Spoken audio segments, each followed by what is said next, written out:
মতো জীবন চালাইতে চায় উম্মতে মুহাম্মদী, কিন্তু সেই গুণটা কি?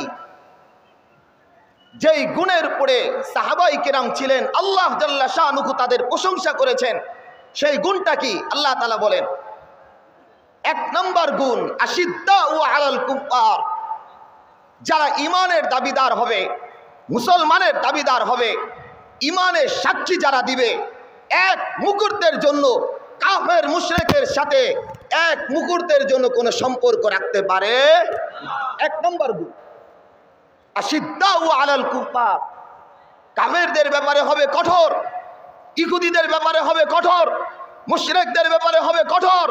যারা বলে এদেশে গণতন্ত্রের মাধ্যমে রাষ্ট্র ক্ষমতা হবে, যারা ইসলাম চায় না, যারা এদেশের ক্ষমতার ভিতরে যাওয়ার পরে মুসলমানিত্ব চায় না, তাদের সাথে কোনো মুসলমান আপোষ করতে পারে না। কেন? এটা সাহাবাই কেরামের গুণ, আশিদ্দাউ আলাল কুফার। এই মাইকম্যান একটু তুইলা দাও, ব্যাসটা বন্ধ করে দাও। এক নম্বর হলো আশিদ্দাউ আলাল কুফার, কোন কাফেরের সাথে আপোষ নাই, কোন কাফের মুশরিকের সাথে আপোষ ছিল না সাহাবাই কেরামের। ও আমার ভাইয়েরা, এটা খুব মারাত্মক জিনিস, এটা খুব মারাত্মক জিনিস। এই একটা গুণ যদি কোনো মুমিনের ভিতরে না থাকে, আস্তে আস্তে ঈমান তার থেকে হারায়া যাবে। এই এক গুণ যদি কোনো মুমিনের ভিতরে না থাকে, কোনো মুসলমানের ভিতরে না থাকে, সে আস্তে আস্তে হারায়া যাবে। গুণটাই হলো আশিদ্দাউ আলাল কুফার, কাফেরের ব্যাপারে হবে, মুশরিকের ব্যাপারে হবে, ইহুদিদের ব্যাপারে হবে।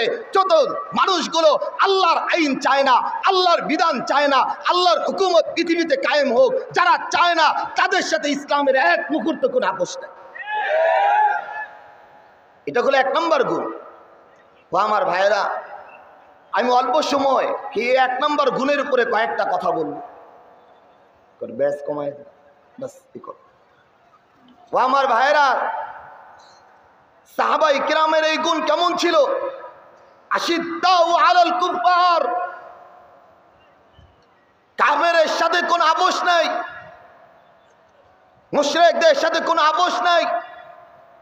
এভাবেই সাহাবাই কিরাম জীবন্ত অবস্থায় তৈরি হয়েছেন, জীবনটাকে এভাবেই তৈরি করেছেন। উলামাই কিরাম জানেন, উম্মে উমারার ছেলে হযরত হাবিব রাদিয়াল্লাহু তাআলা আনহু মুসাইলামাতুল কাযযাব নবী দাবি করছে। একটা বার্তার মাধ্যমে উম্মে উমারার ছেলে হযরত হাবিব রাদিয়াল্লাহু তাআলা আনহুকে মুসাইলামাতুল কাযযাবের কাছে পাঠানো হয়েছে। তো মুসাইলামাতুল কাযযাবরে যায় বলছে, এই শুন, তুই তো মিথ্যা নবী। এই কথাটা বলার সাথে সাথে হযরত হাবিব রাদিয়াল্লাহু তাআলা আনহুকে আটকায় বলেছে, আবার দিল, শোনো, আমারে তুমি নবী মনে করলে তোমারে ছাইরা দিমু। বলে অসম্ভব, আমার জীবনটা চইলা গেলেও কখনো তোরে নবী মনে করব না। বাস হাত কেটে দিল, এক হাত। হযরত হাবিব রাদিয়াল্লাহু তাআলা আনহু হাত কাটা অবস্থায় দাঁড়ায় আছে।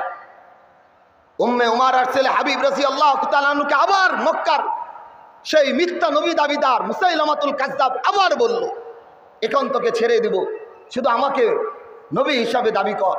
সে আবার বলল, আমার হাত কেন, জীবনটা চলে গেলেও তোকে কখনো নবী মনে করব না। বাস আরেক হাত কেটে দিল। হযরতে হাবিব রাদিয়াল্লাহু তাআলা আনহু শুধু হাত কেটে দেয় নাই, দুইটা পাও কেটে দিছে, এমনকি দুনিয়া থেকে তাকে বিদায় করে দিছেন।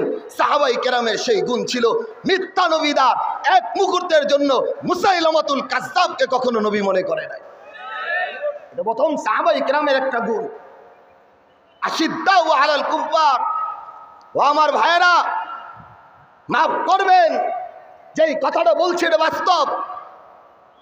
আজ আমরা ঠিকই আল্লাহওয়ালাদের দরবারে দৌড়াই, আল্লাহওয়ালাদের এক এক জায়গায় অবস্থা হলে আমরা দৌড়াই, কিন্তু যখন বলা হয় আল্লাহর জমিনে আল্লাহর দিন কায়েম করার জন্য হাত পাকায় ভোটটা দিতে হবে, তখনই একটু কুচুর মুচুর হয়ে আলাদা রাস্তায় যাই।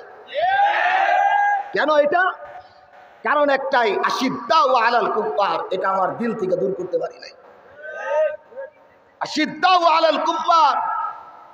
আমার চিন্তা ভাবনা এখনো কখনো ওই চিন্তাধারায় যারা বলে আমরা ইসলামী হুকুমত কায়েম করব না, যারা বলে আমরা তন্ত্র মন্ত্র কায়েম করব, শেষ পর্যন্ত যারা আল্লাহওয়ালার দরবারে দৌড়াই, যারা চরমোনায় দৌড়াই, যারা এক এক আল্লাহওয়ালা আলেম উলামার দরবারে দৌড়াই, যারা টুপি আর পাঞ্জাবি পরা দৌড়াই, তারাও এক সময় যায়া ওই পিছ দিক থেকে যায়া ওই হাত পাখা আল্লাহওয়ালাদের দরবার বাদ দিয়া যারা পৃথিবীতে তন্ত্র আর মন্ত্র কায়েম করতে চায় তাদের পথে দৌড়ায়। তাহলে চিন্তা করেন দিলের ভিতরে আশিদ্দাউ আলাল কুফফার আছে কিনা, নিজে নিজেকে প্রশ্ন করে। এক নম্বর গুণ ছিল সাহাবাই কেরামের আশিদ্দাউ আলাল কুফফার। কাফেরদের ব্যাপারে ছিল কঠোর, কোন আপোষ নাই। সাহাবাই কেরামের পরের যুগ তাবিঈনদের যুগ, তাবিঈনদের যুগ, তাবিঈনের যুগ। এমন একজন মহান মানুষ ছিলেন, চার ইমামের একজন, ইমাম আহমদ ইবনে হাম্বল রাহিমাহুল্লাহ তাআলা।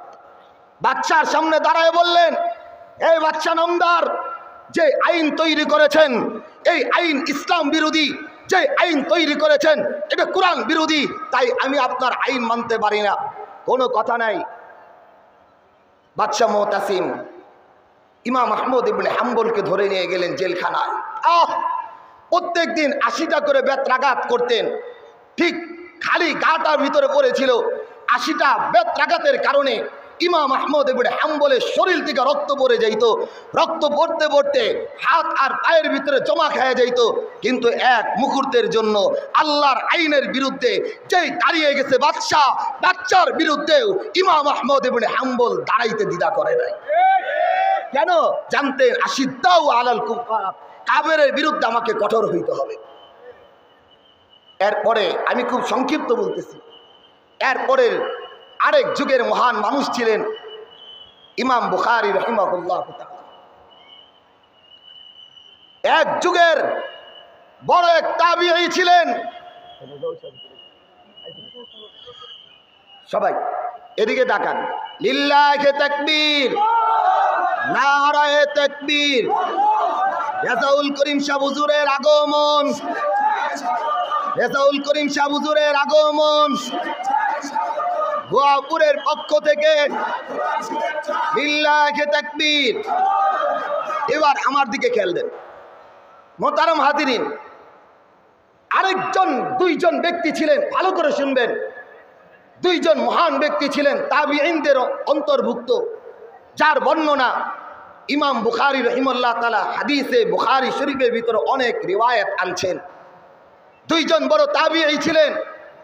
একজনের নাম ছিল ইব্রাহিম আত-তাইমি, আরেকজনের নাম ছিল ইব্রাহিম আন-নাখী। কথা শেষ হুজুর, আস্তে আস্তে কথা শেষ। এই ছোট্ট ঘটনাটা বললেই কথা শেষ। ভালো করে বুঝেন বাতিলের সাথে কেমন আপোষ ছিল। এক নাম্বার ছিল বড় একজন তাবিঈ ছিলেন, নাম ছিল ইব্রাহিম আত-তাইমি। ওই সময়ের আরেকজন বড় তাবিঈ ছিলেন, নাম ছিল ইব্রাহিম আন-নাখী। ইব্রাহিম আন-নাখী বাতিলের বিরুদ্ধে কথা বলার কারণে ওই সময়ের সরকার, ওই সময়ের শাসক ইব্রাহিম আন-নাখীকে জেলখানায় ভরার জন্য, আবদ্ধ করার জন্য এক জারি করে দিল। এই সংবাদ বসতে বসতে ওই যে দুইজন ব্যক্তি, দুইজনের নামই কিন্তু ইব্রাহিম। একজনের নাম ইব্রাহিম তাইমি, আরেকজনের নাম ইব্রাহিম নাখী। পুলিশ চাইতে চাইতে ইব্রাহিম আত-তাইমির কাছে গেছে, যায় বলল আপনার নামে একটা ওয়ারেন্ট আছে। ইব্রাহিম আত-তাইমি বুঝতে পারলেন এই ওয়ারেন্টটা আমার নামে না, ইব্রাহিম আন-নাখীর নামে। এটা আমার নামে ওয়ারেন্ট না, ওয়ারেন্টটা সম্পূর্ণ ইব্রাহিম আন-নাখীর নামে। উনি শুধু ওনাকে যখন পুলিশ বললেন আপনার নাম কি, উনি বললেন আমার নাম ইব্রাহিম। তাইমি বলেন নাই, নাখীও বলেন নাই।